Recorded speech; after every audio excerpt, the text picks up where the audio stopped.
Welcome to the Create the Life You Want podcast, where we break down the journey of people just like you going from dream to ownership in business acquisitions, franchises, and startups. I'm your host, Jeremy Ames. Today's episode is brought to you ad-free by Guidant Financial. Guidant is America's leading company helping aspiring entrepreneurs use retirement funds to buy or start businesses. If you're committed to buying or starting a business, you can find out more about your funding options by going to www.guidantfinancial.com. That's Guidant financial.com. Now, let's get started with the show. Welcome all to the Create the Life You Want podcast. Today, I am joined by Ed and Connie Binot, and they have an interesting story that we're going to dig into. They became business owners operating a bed and breakfast together. And we're going to learn a little bit about both their journey in doing that and then the pivot they made to supporting other business owners who are operating bed and breakfast. So Ed and Connie, pleasure to meet you. Thanks for joining us today. It's a pleasure to be here. Well, the question I always like to start with is, did you always know you wanted to be a business owner? Or at what point did you think, hey, I might do this crazy thing where I'm going to take full responsibility for what I'm creating for myself? I did not always know I wanted to be a business owner, but I spent about 29 years of my life in corporate America. And after that, I wanted to own my own business. So that's when I decided to do that. So what did you do, Ed, in corporate America for 28 years? I'm a chemical engineer by trade. I was designing, marketing, and selling specialty water treatment chemicals. Yeah, so you're going to have to make the connection for us. How did you go from 28 years in corporate America doing chemical engineering to thinking, hey, I might want to open a bed and breakfast? Well, originally it was more of an idea for our retirement. We thought we would have a hobby, maybe have a room or two extra to be able to do it as a hobby and just invite guests from time to time. But then, he was traveling so much for business. I was teaching the kids, and I kind of forgot he was around during the weeks when he was gone, and then he would come back and interrupt our life. And so finally we looked at each other one day and said, you know what, our dream to do a hobby in retirement could actually be turned into a business model. And so that's what we did. So let's back up a second. You just decided it was going to happen, and then what happened? Of research to find the place where our business ideally would be located, the size of it, and the length of the business plan. I mean, how many years do we want to own that in, and what do we want to do with it? So that's basically the start of the plan was that we need to change our lifestyle, and we did. We moved from the Midwest to the Southeast, and we became business owners. Yeah, I think part of the things that Ed maybe kind of went over quickly was we needed to define who our clients would be and what type of a hospitality business we would be running. So we needed to find the ideal, the ideal location, as well as Size. the ideal size of a business that we were going to use. Let's start with why a bed and breakfast. What was it about it that drew you to that model? A lot of people struggle with the idea of what kind of business they want to invest in. It seems like you had clarity on that first before even starting all the other pieces. So tell us about that. We both are drawn to the hospitality industry. We both grew up in large families. It's something that just comes kind of naturally to us. So I think when you feel called to something, that's kind of the direction you want to head. It makes it a little bit easier, I think, in the long run. We're both used to hosting family parties, family dinners, family events. We like the contact, the person-to-person contact and things like this. So we knew we could both do it. Connie's a very good cook. I like to interact with people. So the business of hospitality was suiting us. Mm. Yeah, so the hospitality drew you in. It sounds like it checked a box for you, Connie, in that Ed, who was absent a portion of the time, would be present all the time in this particular scenario. And you had some complementary skill sets in terms of how you could work together on it. So tell us about the research. Like, how did you figure out where to buy and how much to buy when you thought about a bed and breakfast? It's a good question. It's a funny Yeah. question, actually. Uh, well, in my previous business as a marketer and a product developer, I would not try to penetrate a new market without help. And that help often was a consultant. So the first thing we did is we hired a bed and breakfast consultant.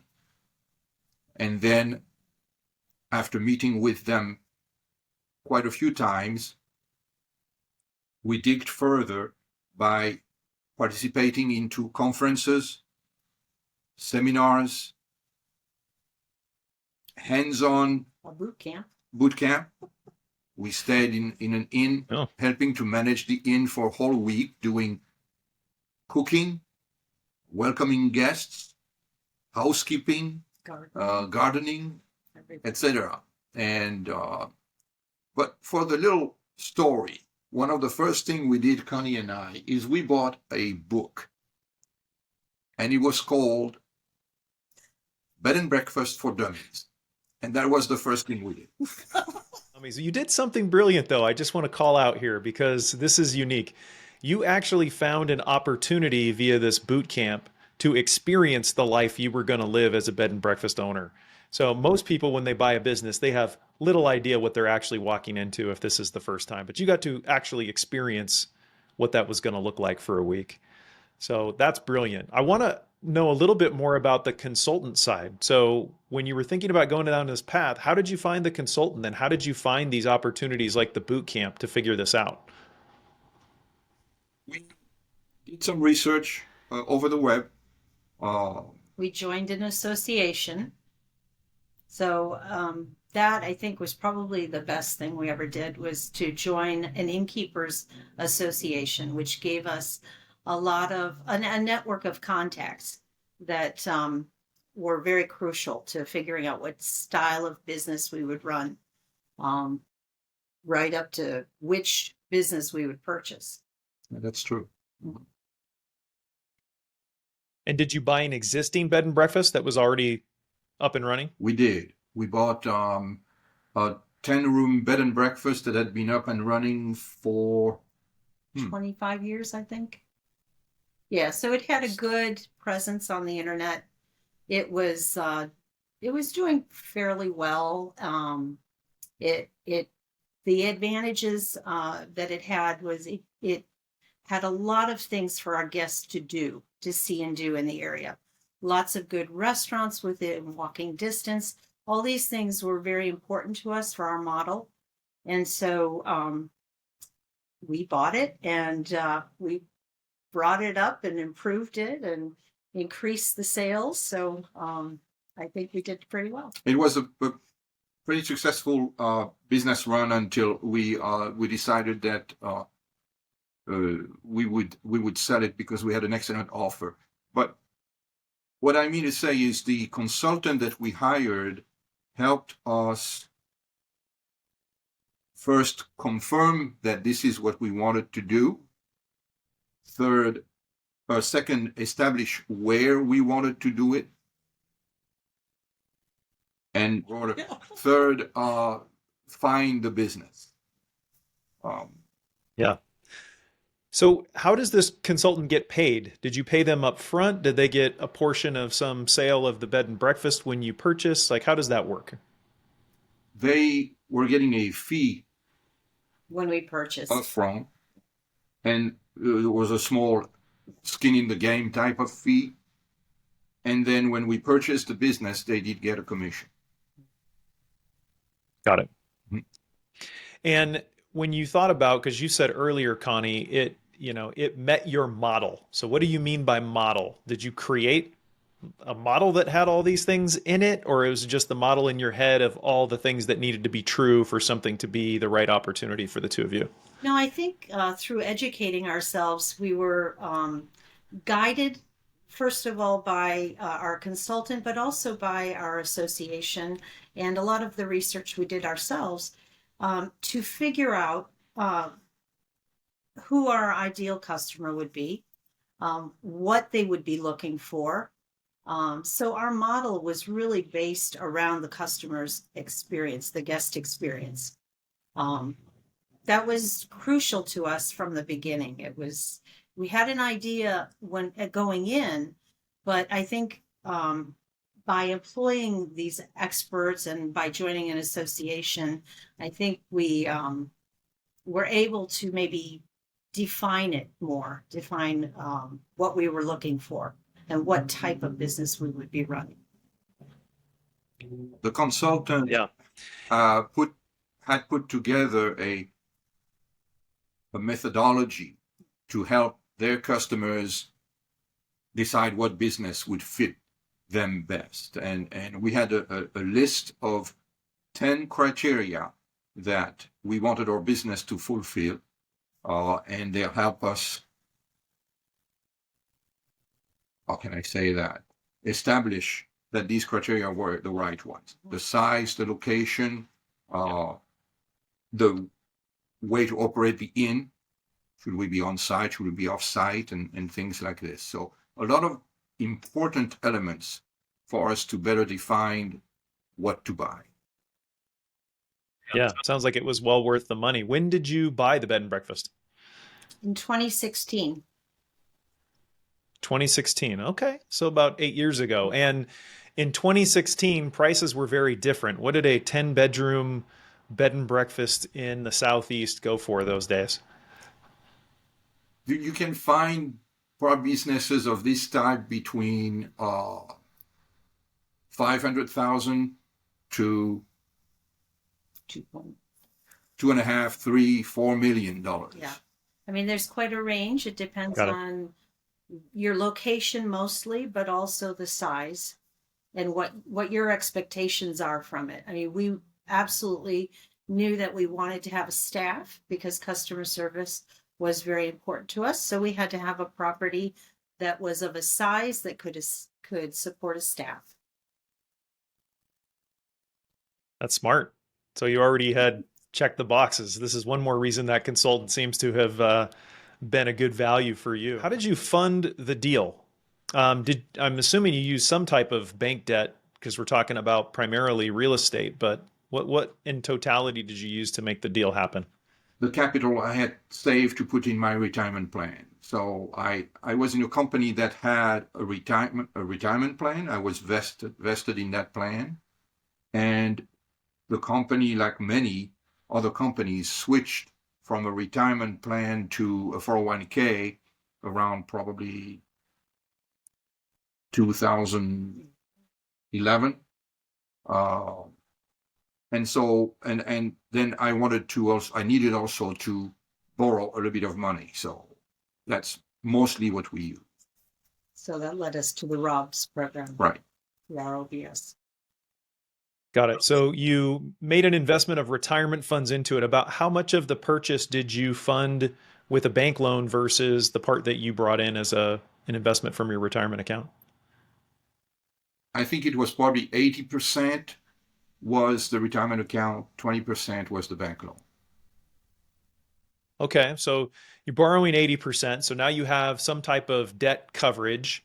Did you build a financial model for this? Did the consultant help you with that? How did you figure out how all the numbers were going to pencil with the staff and with the payments to the bank and all the other things that are involved? The consultant was of great help in that area.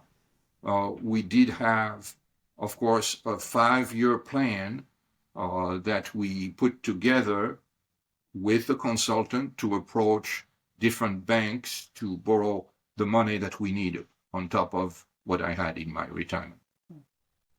And then it sounds like immediately after taking hold of the property, you did some improvements to it. What was the sort of size of those, and what was the logic behind it? What were you trying to do differently with the business that you thought there was an opportunity in?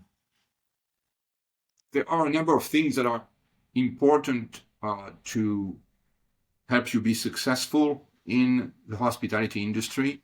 Of course, one of them is having a beautiful website. That was the first thing we did. That was the first thing we did, yeah. Web presence. Upgrade the website, upgrade the web presence via better social media strategy.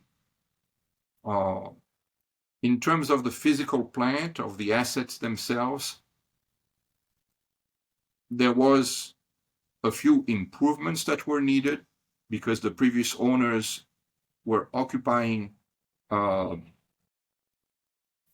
a space that we wanted to use for the guests. So we had to build an additional small storage facility on site and renovate some square footage in the inn for Connie and I, for us. For the owner's quarters. Called the owner's quarters. So you wanted to shrink the amount of space that you were going to occupy and then create a separate space to deal with the, equipment or whatever that needed to be on site. Correct. And did that create an extra room or two? Was the idea, hey, we're going to create more of an income stream here than we purchased? Not at that point, no. We had other ideas for more, revenue streams, such as we brought in weddings and things like that. Having owner's Tell quarters us about that. allowed us to better fit the way we wanted to operate the inn than the previous owners. The previous owners were not on site. It was very important for us as innkeepers to be on site. So we needed owner's quarters there. That is of value to the business to have the owners on site. A lot of bed and breakfasts, about I want to say about 75%. 70 to 75% of bed and breakfasts don't have owners on site. And to me, it's not a right business model. Oh, wow. So it's a differentiator. I'm curious, Connie, because you mentioned the weddings. It Yes. sounds like you had a few ideas in your mind of underserved opportunities that you could access to grow the bed and breakfast. So did you cook that up with a consultant? Did this just come out from your own research? And tell us about what you thought you could do that was going to add value to the business that you were going to purchase. Well, I don't think it was really initially the consultant. I think this is something that it just kind of grew over time. Definitely, I found that I was very interested in marketing, and I enjoyed putting together packages. And from putting together packages for guests, I realized there was actually a demand for the wedding venue. We did not want to see large weddings brought into the property because it is hard on the physical property. So we decided to just keep it very small. We did micro weddings, very tiny weddings and elopements. And that brought in a generous small revenue stream for us in the beginning. And we grew that over the years that we were doing it. We also added more packages to offer our guests who were coming to stay with us, things like carriage rides, restaurant package, history tours, and things like that. So with the help of the consultant again and the association that we were a member of, we extended the offering by adding more attractions to the place. We brought in a gift shop where we could sell products that we used in the inn. So we changed the linens in all of the rooms, and we went to a very luxurious, very soft microfiber sheets, and we were able to sell those through our gift shop. We had a lot of items that people enjoyed purchasing for having a souvenir or a book or something to take home with them. So we grew that part as well. What was the gift shop item that most surprised you that you sold a lot of? The most surprised us? I don't know. Yep. Well, we We're s- have a daughter who is an artist, and she came to stay with us several times, but she came and stayed to do a painting of or in, and it was the result was beautiful, and so we offered that painting or copies as of a that painting print. as a print for our guests to purchase through the gift shop, either framed or unframed. But that's an item that was actually selling pretty well. We also developed a branded mug, a coffee mug, with our logo on it. Our daughter actually designed our new logo. Yeah. And Uh, actually, we sold our shampoo and our soap and right. all of those things with our own logo on it. So that was kind of fun to do too. And those sold pretty well as well. I love that story of the painting because you took something that was uniquely connected to you, your daughter as a painter, the inn, and you gave something to your guests that they could purchase that gave them a memory of the experience Right. that they had while they were there. That's brilliant. And it sounds like, Connie, I just want to acknowledge you came up with a really interesting way to think about marketing that was beneficial for you, which is to say, hey, we want to specialize in niche weddings, not all the weddings, but just weddings that meet this criteria of this size, because that's a good fit for what we want to do. Um, that's really interesting. So you implement packages, so you're creating more all-inclusive experiences for customers. You're finding ways to sell additional things that keep them connected to the memories. You're upgrading your website so your marketing's better. You really found a small niche with these smaller weddings. So you've done a lot of things to drive revenue in there. How much of an impact did those things have in totality? Like, how much difference were you able to make in the income that was being generated by the bed and breakfast?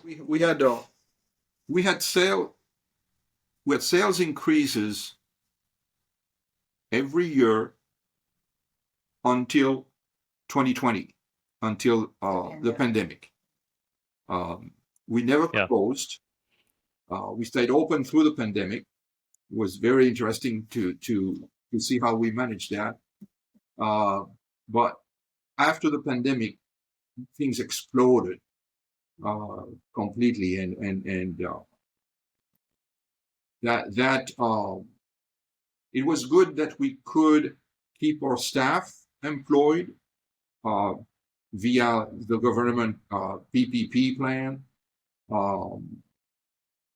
Paycheck Protection Program, and we made it through COVID without any problems. 2020 was a bad year, of course, but 2021 and 22 were very good years.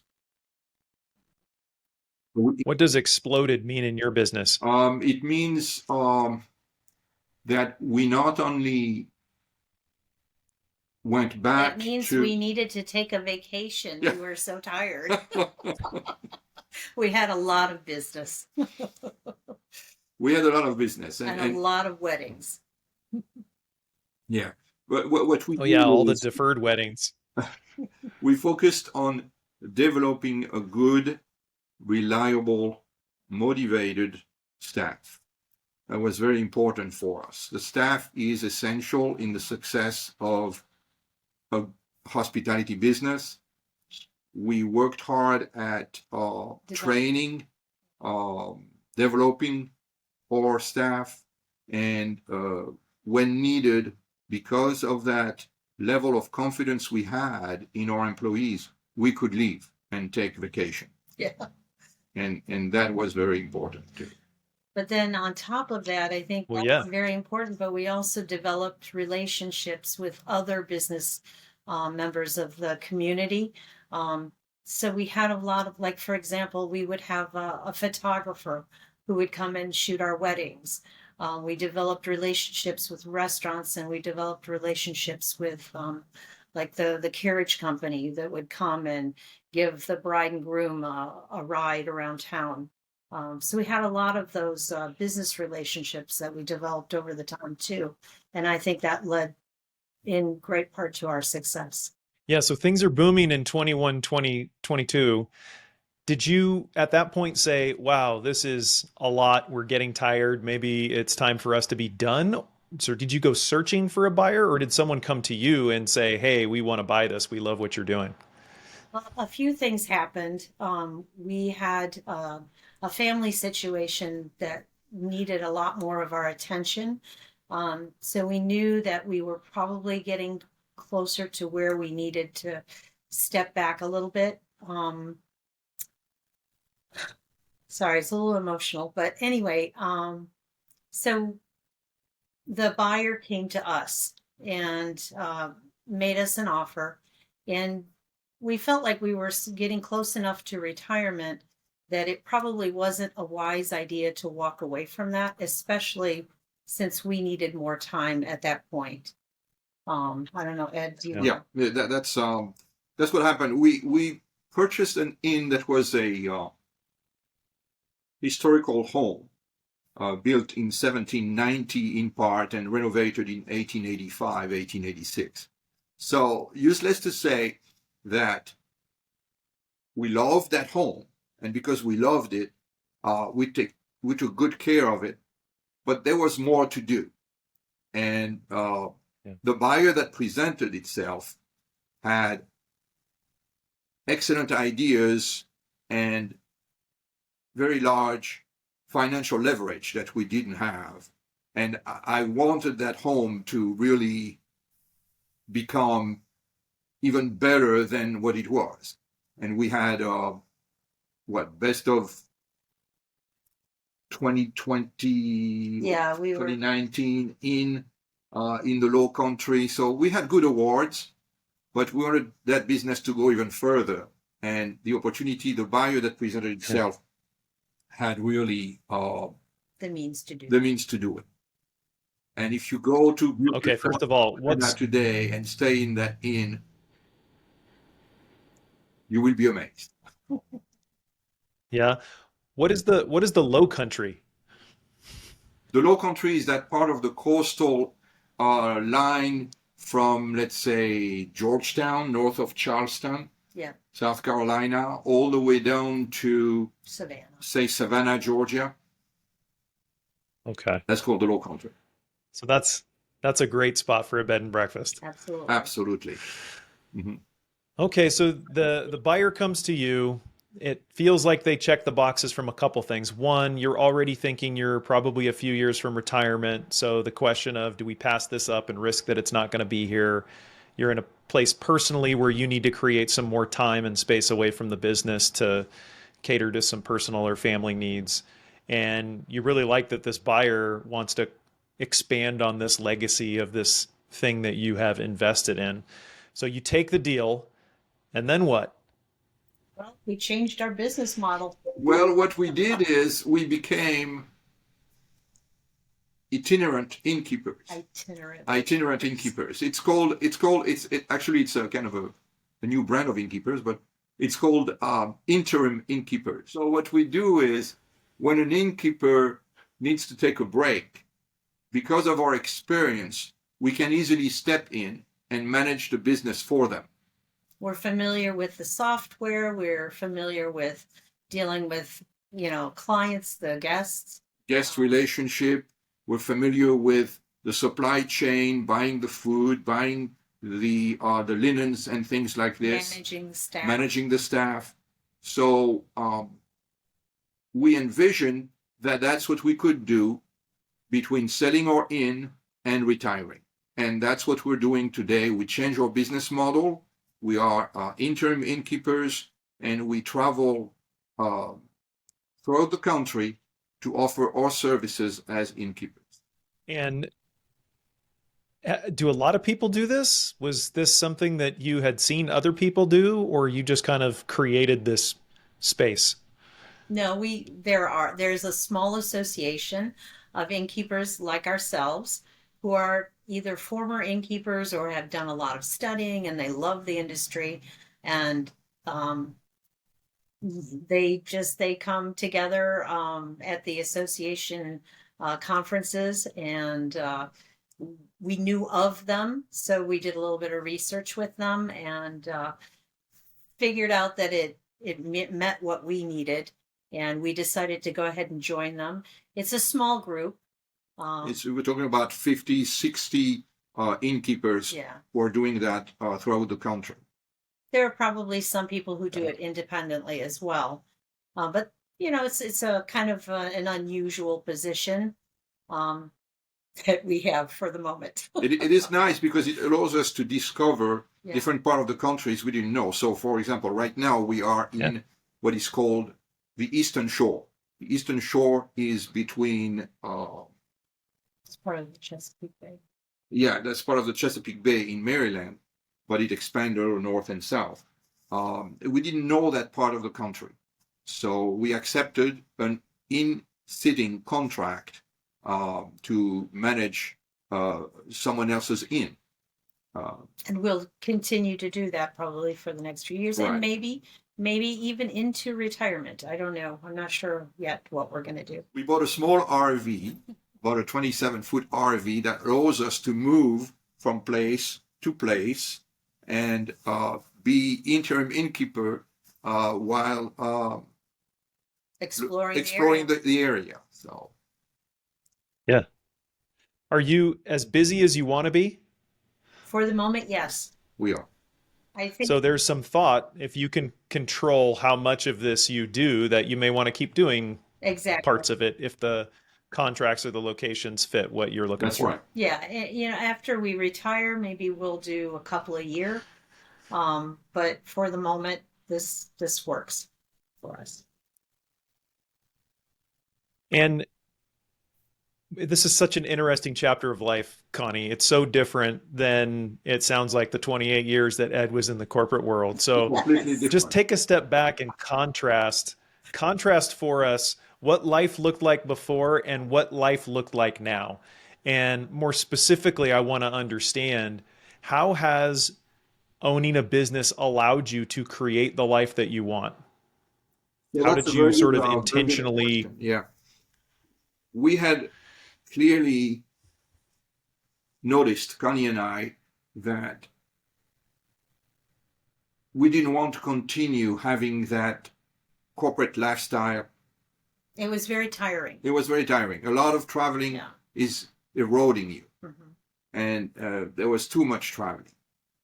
So now we are anchored. We're in a place that we can discover, enjoy, promote. And we call the shots. I mean, there's so many times that we see something that we'd like to try or do, or maybe we'd like to change, and we can do that because it's our business.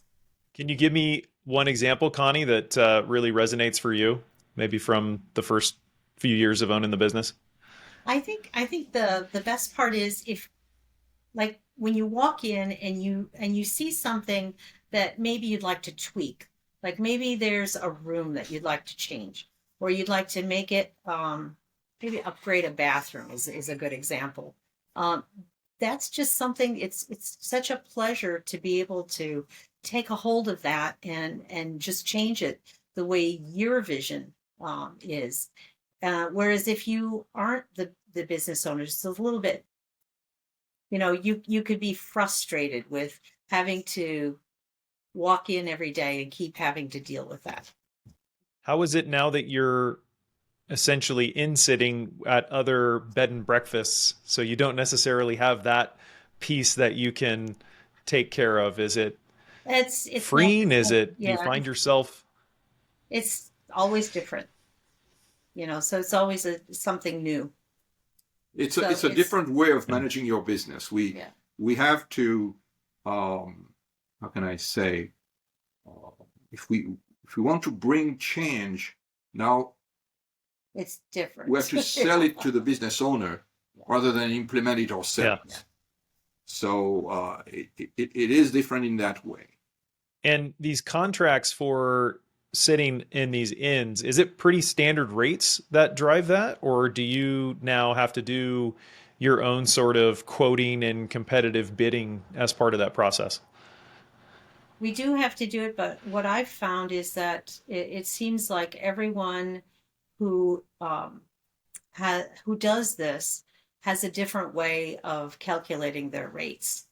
Um, Ours are based more on what we know the innkeeper is making on their rooms, based on how many rooms they have, what their rates are at any given season.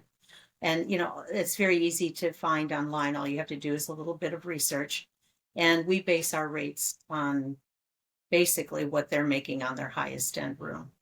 You need to tweak your financial model a little bit, but overall, there is a standard in the industry that you can use.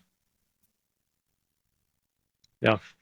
So, have you had people come to you that are thinking about buying a bed and breakfast? If so, I'm curious, what advice have you given them? What have you told them? A lot of people ask you about it, especially guests that are staying with you. And I've always told people, if you're seriously considering it, please join an association. Learn about it first. Yeah, that makes a ton of sense. There are a lot of preconceived ideas about what managing a bed and breakfast is, and we want to make sure that people understand them. Yeah. Because it is a high energy business. You don't want to get in that if you don't have all of your health. Great, Ed. Let's bust those myths up right now. What are the top 3 things that people believe are true that are not true about owning a bed and breakfast? They believe they're just going to sit around and chat with the guests all day. Oh, But there's probably things like managing a staff that's in the background that they don't realize, and Yeah, the engagement in human resources in managing your staff is critical, and so you got to deal with that you like it or not. You're not going to become rich from one day to the next. But that's not how it works, huh? It's a very exciting and rewarding business. fulfilling, Fulfilling, and a personal and human relationship viewpoint. Yeah. Well, let me ask you this. What did you think it was going to be like when you first went down the path of looking at buying a business? And then what was it actually like? How did it compare when you got in when we're actually operating it? What things surprised you? I think that'd be helpful to know. Overall, it's wonderful journey. I can't say anything really negative about it. You meet extraordinary people You do. when you manage a bed and breakfast. Yeah. You meet people who are travelers, so that means they are curious. Mm-hmm. You meet people who have accumulated experience traveling, so they usually want to share it. So they are very communicative. We discovered many things that we did not think we were going to see, Mm-hmm. and that we enjoyed. People love to be treated to a delicious breakfast. Yeah. That the variety you bring into your breakfast menu is important. And we had, you bring up a good item here. It's extremely enhancing for a couple like ours to have been through that experience. We found out many things that Connie and I didn't know we could do together that we're doing now. Cooking, gardening. So I'm curious, because this is a question that I often think of when there are couples who work together, especially when this is the first time that you've worked together in such an intense way. Is how has your relationship changed? What have you learned about each other, and how has the relationship evolved as a result of owning this business together? Well, it's kind of what we expected.